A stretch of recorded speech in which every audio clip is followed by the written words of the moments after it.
اگر دولت بڑی حسین ہوتی، اگر بھری ہوئی تجوریاں بڑی قیمتی ہوتی تو یہ دولت سب سے زیادہ سیدہ فاطمہ کے گھر میں ہوتی۔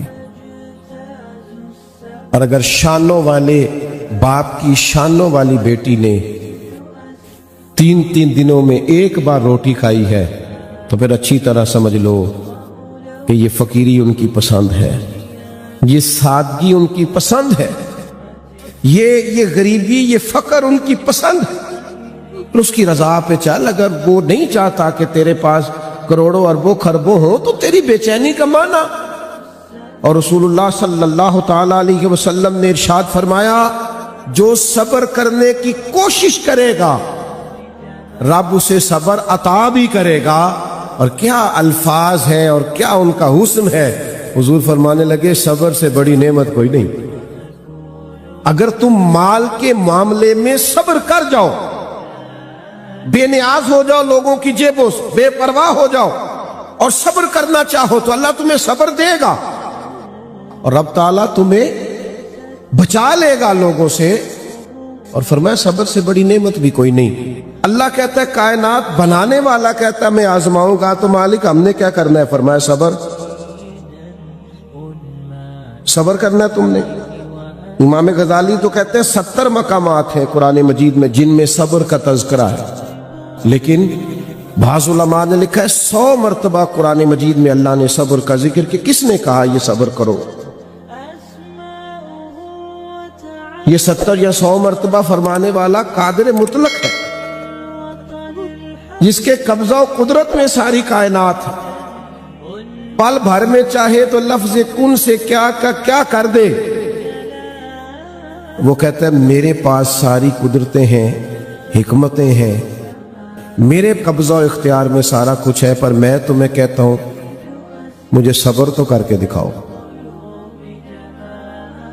گویا حکمت الہی یہ ہے صبر کرو۔ یا اللہ مشکل بڑی آ گئی، تکلیف بڑی ہے، پریشان بڑے ہیں، ہم ڈپریشن کے اندر پوری طرح مبتلا ہو گئے ہیں، زمانے کی تیز دھوپ نے ہمیں سخت ترین تپتے ہوئے صحرا پہ لا کھڑا کیا ہے۔ مالک کریم ہماری حالت یہ ہے کہ ہم اپنے ذہن پر، روح پر، آنکھوں پر، کانوں پر بوجھ محسوس کرنے لگے ہیں، ہماری نیند اڑ گئی ہے، ہماری طبیعت بے چین ہے، کیا کریں؟ ہمیں تیری مدد چاہیے، ہماری مدد فرما۔ تو کائنات کا رب کہتا ہے یا ایھا الذین آمنوا استعینوا بالصبر والصلاۃ، اے ایمان والو صبر اور نماز سے مدد طلب کرو۔ اور اگر تم یہ مدد طلب کرنے میں کامیاب ہو گئے، تم نے صبر کر لیا، تم عبادات کے پابند ہو گئے، تمہارے مصلے آباد ہونے لگے، تمہاری زبانوں پر ذکر جاری ہونے لگا، تم اپنے مالک کریم کو یاد کرنے میں کامیاب ہو گئے اور صبر کرنے میں کامیاب ہو گئے، تو مالک پھر کیا ملے گا؟ امتحان میں کامیابی ہو جائے گی، مشکل آسان ہو جائے گی۔ پھر ہمیں کیا ملے گا؟ تو کریم فرماتا ہے ان اللہ مع الصابرین، پھر تمہیں رب ملے گا۔ پھر تم یہ مت سمجھنا کہ تمہارے دائیں بائیں کوئی گن مین کھڑے ہیں، اور یہ مت سمجھنا کہ بڑی سیاسی شخصیات تمہاری پشت پر کھڑی ہیں، یہ مت سمجھنا کہ کروڑوں اربوں خربوں روپیہ لے کے کوئی آ گیا ہے، مشکل حل ہو گئی ہے۔ ان اللہ مع الصابرین، تمہاری پشت پہ انسانوں کی قوت خالی نہیں ہوگی، تمہیں رب کریم کی قوتیں ملے گی۔ صبر کرنے والوں کو معیت الہی نصیب ہوتی، معیت الہی۔ صبر ایک نعمت ہے، صبر ایک طاقت ہے، صبر کچھ تدبیری ہے، صبر بزدلی کا نام نہیں۔ صبر تو وہ دریا ہے جس میں دشمن ڈوب جایا کرتا ہے، صبر تو وہ کنواں ہے جس کے اندر دشمن غرق ہو جاتے، صبر تو وہ آگ ہے جس میں مخالف جل جایا کرتا۔ آپ صبر کو سمجھے تو صحیح، صبر کو بزدلی تو نہیں، چپ کر جانے کا نام تو نہیں، صبر تو دلیری ہے۔ امام اعظم ابو حنیفہ رحمۃ اللہ علیہ،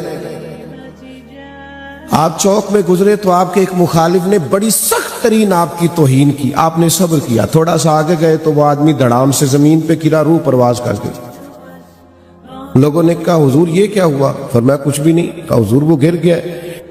فرمانے لگے اس نے میری توہین کی تھی، میں نے رب کی رضا کے لیے صبر کیا، اس نے سمجھا تھا میں لاوارث ہوں۔ بس سمجھو ابو حنیفہ کے صبر نے اس کی جان لے لی ہے، میرے صبر نے اس کی جان لے لی۔ صبر تو ایک دریا ہے، صبر تو ایک سمندر ہے، صبر تو اتنی بڑی گہرائی ہے جس پہ ڈوب جاتا۔ ہاں، جب صبر کرنے پر رب مل رہا ہے، رب کا رسول مل رہا ہے، صبر کرنے پر اللہ والے مل رہے ہیں، یہ سارے صابرین ہیں۔ تکلیفیں نبیوں پہ آئی، تکلیفیں صدیقوں پہ آئی، تکالیف شہیدوں پہ آئی، تکالیف صحابہ پہ آئی، تکالیف اہل بیت نبوت پہ آئی۔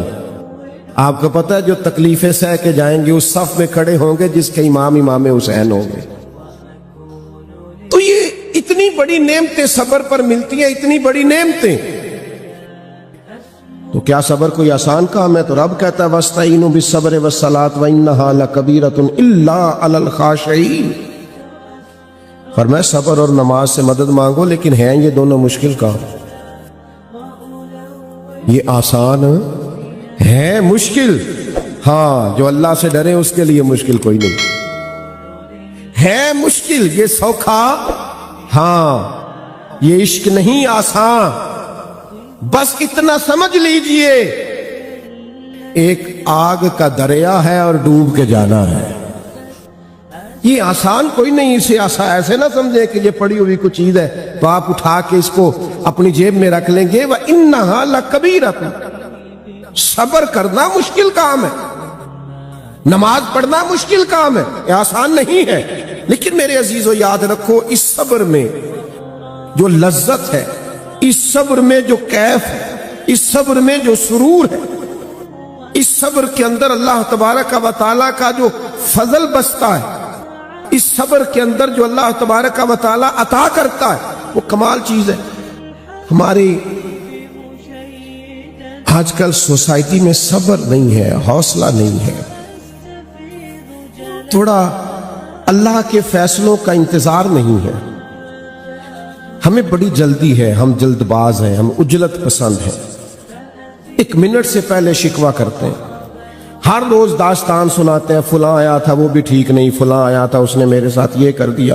اپنی زندگی کو ہم نے شکووں سے نہیں بھرا، کانٹوں سے بھر لیا۔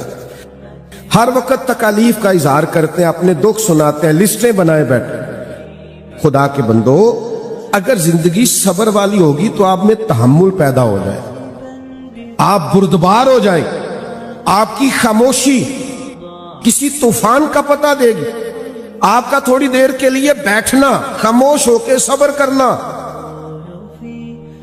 کسی سے پوچھ لیجئے گا، یہ آپ کو باوقار کر دے گا، آپ میں وقار نظر آئے گا، آپ بڑے وفادار ہو جائیں گے اگر صابر ہو جائیں گے، آپ کی طبیعت میں اتنا ٹھہراؤ پیدا ہوگا کہ آپ محسوس کریں گے کہ یار زندگی کی اتنی بڑی نعمت ہے صبر۔ آپ کے اندر ایک خاص قسم کی وفاداری پیدا ہونی چاہیے۔ ٹھیک ہے کہ آپ طاقتور بھی ہو سکتے ہیں، مالدار بھی ہو سکتے ہیں، اینٹ کا جواب پتھر سے دینے والے بھی ہو سکتے ہیں، لیکن یہ ساری چیزیں آپ کو سکون نہیں دیں گی جتنا صبر سکون دیتا ہے۔ جتنا صبر، آج کتنی پریشانی ہے لوگوں کو مالی طور پر، آپ مجھ سے ناراض نہ ہوئیے گا، اتنے مسکین اور غریب نہیں لوگ جتنا رونا روتے ہیں، مسائل بڑی پریشانی ہے غرباء کے لیے، لیکن جتنا شوق ہمیں امیر بننے کا ہے نا، ضروریات کی کفالت کا مسئلہ نہیں، جتنا مسئلہ ہمارے ساتھ یہ ہے نا کہ فلاں کی گاڑی دیکھ کر میں پریشان ہوں، بھئی اس کا نصیب تھا اسے مل گیا، مجھے صابر رہنا ہے۔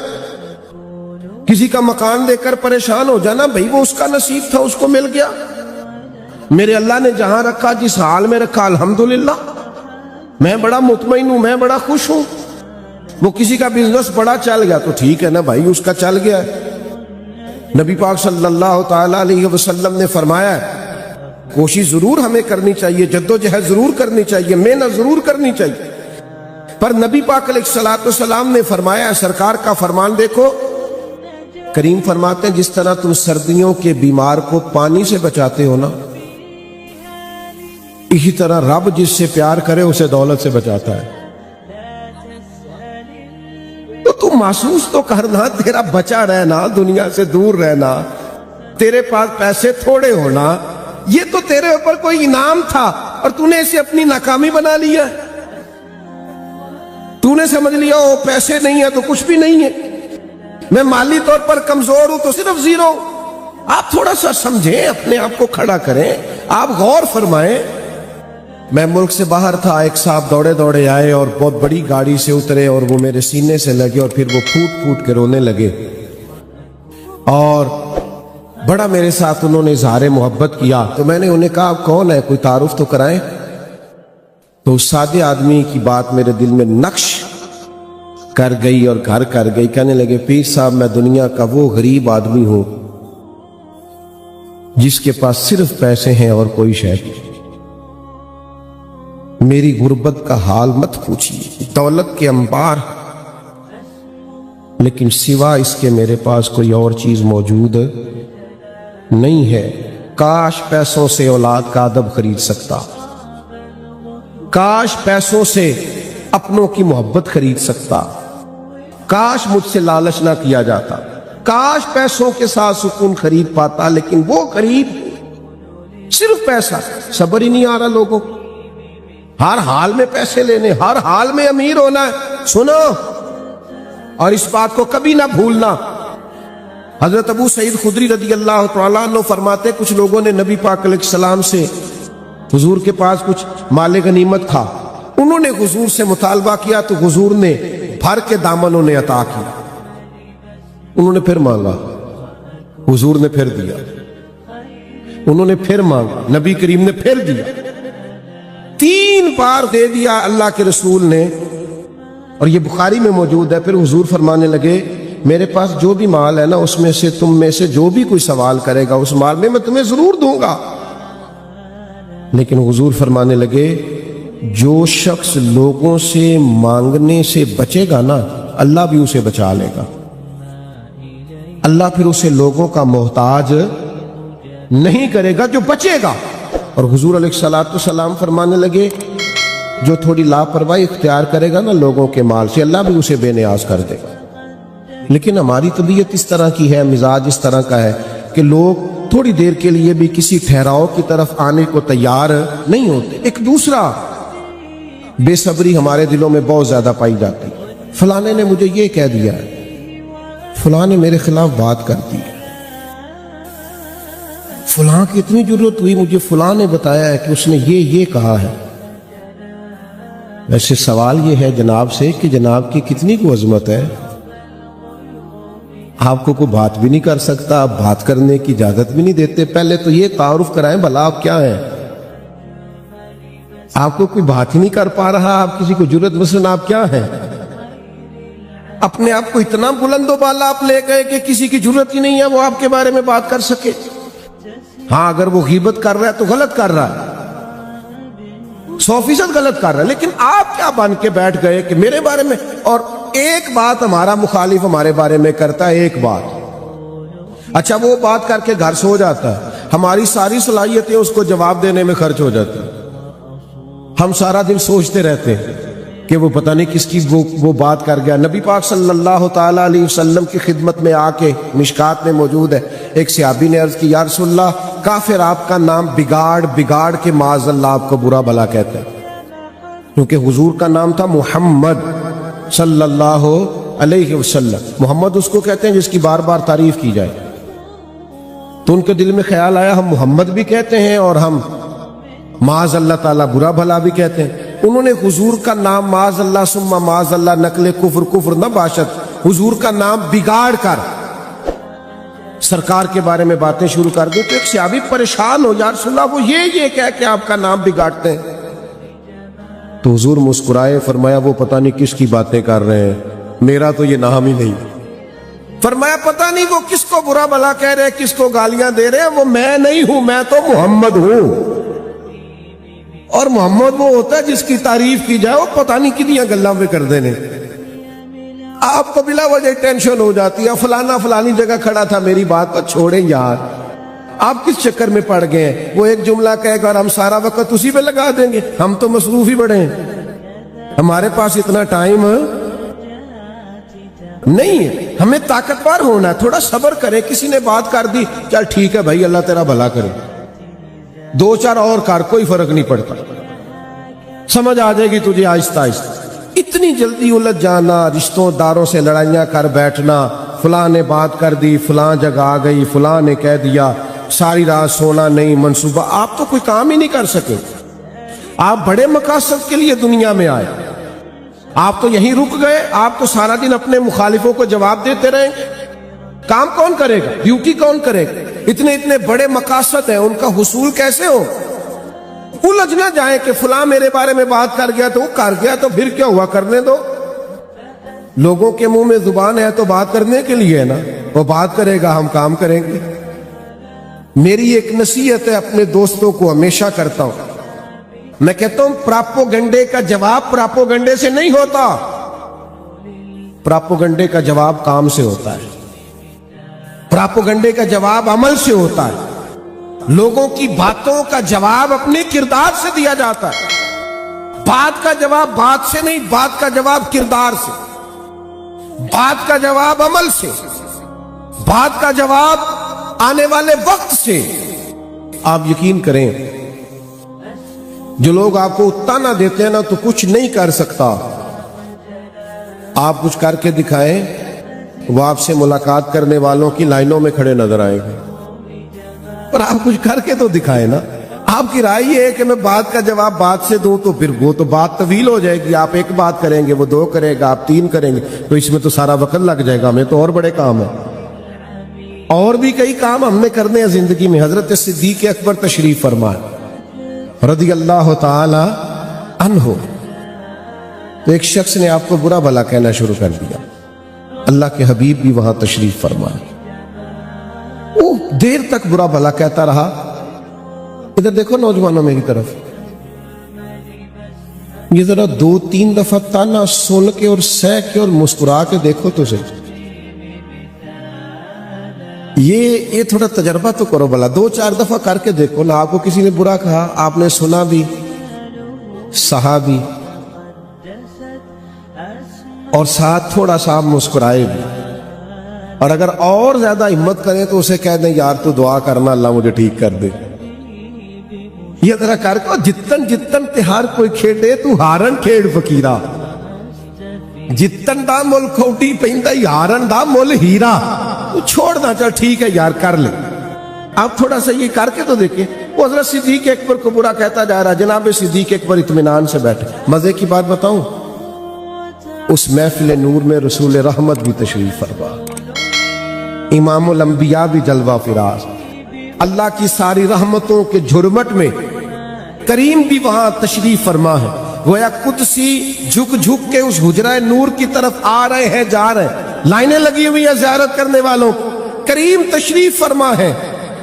حضرت صدیق اکبر کو بلا بلا کہہ رہا ہے. ایک وقت آیا جناب صدیق اکبر کا پیمانہ صبر لبریز ہوا, اس نے بڑی باتیں کی. حضرت صدیق نے جواب میں ایک ہی بات کی. تھوڑا سا محفل پہ سناٹا چھایا, کیونکہ پہلے وہ کر رہا تھا, جناب ابوبکر سن رہے تھے. اب جناب صدیق اٹھے, جناب صدیق نے ایک بات کی اس کو, تو اللہ کے رسول اس محفل سے اٹھے. اگر آپ اس بات کی گہرائی میں اتریں گے تو کلیجہ ٹھنڈا ہو جائے. آپ کو کئی دفعہ یہ باتیں کرنے والے اچھے لگنے لگ جائیں گے. آپ سارا دن اپنی صلاحیت ضائع نہیں کریں گے ان کے بارے میں سوچ سوچ. وہ دیر تک آپ کو برا بھلا کہتا رہا, سنتے رہے. حضرت صدیق نے ایک جواب دیا, محفل کا رنگ تھوڑا بدل گیا. اللہ کے رسول اٹھے, حضور اٹھ کے اس حجرے سے باہر نکلے. حضرت صدیق اکبر بھی دوڑ کے پیچھے آئے, عرض کی یا رسول اللہ میرے ماں باپ قربان ہو, میرا دل میری روح قربان ہو. اس نے اتنی باتیں کی, آپ بیٹھے رہے, میں نے ایک کی, آپ اٹھ کے آ گئے. تو ذرا کریم کے جواب کی روحانیت کی بلندی دیکھیے. یہ کیا معراج حضور نے جناب صدیق اکبر کی بیان کی. حضور فرمانے لگے ابو بکر جب تک وہ بول رہا تھا آپ چپ تھے نا, اللہ نے آپ کے سرانے فرشتہ کھڑا کیا ہوا تھا. اوئے ہوئے ہوئے قربان, وہ آپ کی طرف سے جواب دے رہا تھا کہ نہیں ابو بکر تو ایسے نہیں, نہیں ابو بکر تو ایسے نہیں، نہیں ابو بکر تو ایسے نہیں۔ فرمایا جب آپ بولے ہیں، آپ نے خود اپنا دفاع کیا ہے، فرشتہ اٹھ کے چلا گیا ہے، فرشتہ چلا گیا ہے تو میں بھی آ گیا ہوں۔ آپ کی طرف سے اللہ نے فرشتہ کھڑا کیا ہوا تھا۔ قربان جائیں، سنو جناب صدیق اکبر کے بارے میں بات کرنے والوں، ابو بکر صدیق کی طرف سے جواب دینے کے لیے تو اللہ نے فرشتے مقرر فرما رکھے۔ اللہ نے فرشتے، تم کیا جانو ان کی عظمتوں کو، کیا جانو ان کی رفتوں کو۔ اگر آپ چاہتے ہیں خدائی طاقتیں آپ کی طرف سے جواب دیں، خدائی طاقتیں، تو پھر میرے بھائی آپ کو تھوڑا سا صبر کرنا پڑے گا۔ آپ صبر کریں گے پھر آپ محسوس کریں گے کہ خدائی طاقتیں، ان اللہ مع الصابرین کا عملی مظاہرہ ہو رہا ہے۔ ایک تو دولت کے معاملے میں صبر کریں، دوسرا کوئی بےہودگی کرے، خاندان میں، قبیلے میں کوئی آپ کا مخالف بنے تو تھوڑا اپنے اندر صبر پیدا کریں۔ تیسری بات ہم نے امام حسین سے یہ سیکھنی ہے، اور یہ جو میں نے کہا نا دشمنوں کی گفتگو کے بارے میں بھی آپ صبر کریں، امام حسین نے یہ والا صبر بھی کیا۔ میں نے ایک مرتبہ کہا تھا کہ میرا حسین ابھی کربلا میں ہے۔ آج بھی بڑے چھپے لوگ یزید کی سپورٹ نہیں کرتے، آج بھی لوگ کہتے نہیں کہ امام حسین کا یہ اقدام درست نہیں تھا معاذ اللہ، تو آج بھی انہوں نے سارا کچھ قربان کر دیا، ان کے بارے میں معاذ اللہ ثم معاذ اللہ نقل کفر نم زبانیں کھلی ہوئی نہیں لوگوں کی کہ وہ اقتدار کے لیے آئے۔ کتنے تانے سہے ہیں حضور کی اولاد میں اور سب کچھ قربان کیا ہے، تو چار تو بھی سہ کے دے، اس کا مزہ لے، زخم پہ زخم کھا کے جی، اور ذرا خون جگر کے گھونٹ پی، چپ کر، آہ نہ کر لبوں کو سی، یہ عشق ہے کوئی دل لگی نہیں، یہ کوئی ایسی ویسی بات ہے، تھوڑا سہ نہ، برداشت کر۔ سہ رہے ہیں آج بھی امام حسین، لوگ باتیں کرتے ہیں آج تک معاذ اللہ ثم معاذ اللہ۔ تیسرا ایک پہلو امام حسین کی زندگی سے جو ہمیں بڑا اہم ملتا ہے وہ یہ ہے کہ اپنے جب جدا ہو تو یہ بڑا مشکل وقت آتا ہے۔ اپنوں کی جدائی یہ بڑی تکلیف دہ ہوتی ہے، اور اس کا درد اتنی دیر تک بندے کو محسوس نہیں ہوتا جب تک وہ درد چکھ نہیں لیتا۔ جنہاں دے دل پر جانی وچھڑن، کون روے پھر تھوڑا، سب روگاں دا روگ محمد جس کا نام وچھوڑا۔ یہ مشکل کام ہے، لیکن اس مقام پہ بھی کائنات کا رب کہتا ہے تو صبر کر، تو حوصلہ کر، تو اپنے اندر دلیری پیدا کر، تیری طبیعت میں یہاں بھی بے چینی نہ ہو، واویلا نہ ہو، جزا فضا نہ ہو، یہاں بھی تو حوصلے کا مظاہرہ کر۔ اور پہاڑ تھے امام حسین حوصلے کا۔ ایک جنازہ گھر میں ہو جائے تو کئی دن بندے کی کمر سیدھی نہیں ہوتی، لیکن صبح سے شام تک 10 محرم کو اتنے جنازے اٹھا کر بھی فاطمہ کے جگر پارے جب خود میدان میں گئے ہیں تو امامہ باندھا ہے، لباس درست کیا ہے، آپ نے تلوار حمائل کی ہے، باوضو گھوڑے پر تشریف فرما ہوئے اور خطبہ دیا ہے، نہ اعصاب میں کوئی کمزوری ہے، نہ میدان جہاد میں جاتے وقت کہیں وہ کمزور پڑے۔ یہ صبر، یہ حوصلہ، یہ کیا بتلاتا ہے؟ ان اللہ مع الصابرین، یہ تنہا نہیں ہے، صبر کرنے والوں کے ساتھ اللہ ہے۔ جب اللہ ساتھ ہوتا ہے تھوڑا سا نا، اتنی جزا فضا نہیں، دکھ ہے، جانے والوں کی تکلیف ہے۔ حضور کے صاحبزادے کا وصال ہوا تو سرکار کی آنکھوں میں آنسو آ گئے، عرض کی یا رسول اللہ آپ بھی رو رہے؟ فرمایا میرا بیٹا گیا ہے۔ تو یہ آنسو محبت کی علامت ہے، ورنہ دل اور زبان پہ وہی ہے جسے رب راضی ہوتا ہے۔ اپنے دل کو، اپنی زبان کو بے قابو نہیں ہونے دینا۔ اپنے چلے جاتے ہیں، جانا ہوتا ہے، ایک دن ہم سب نے جانا ہے، لیکن ایسی جزا فضا کرنا جس سے رب ناراض ہو جائے، ایسی بے صبری کرنا جو شریعت کے دائروں اور حدود کو آگے لے جائے، یہ بڑا تکلیف دہ معاملہ ہے۔ تھوڑا حوصلہ، تھوڑا صبر، اور صبر کی تعریف یہ ہے، صبر وہ ہے کہ عین مصیبت کے وقت کیا جائے، 2 مہینے کے بعد سب کو صبر آ جاتا ہے۔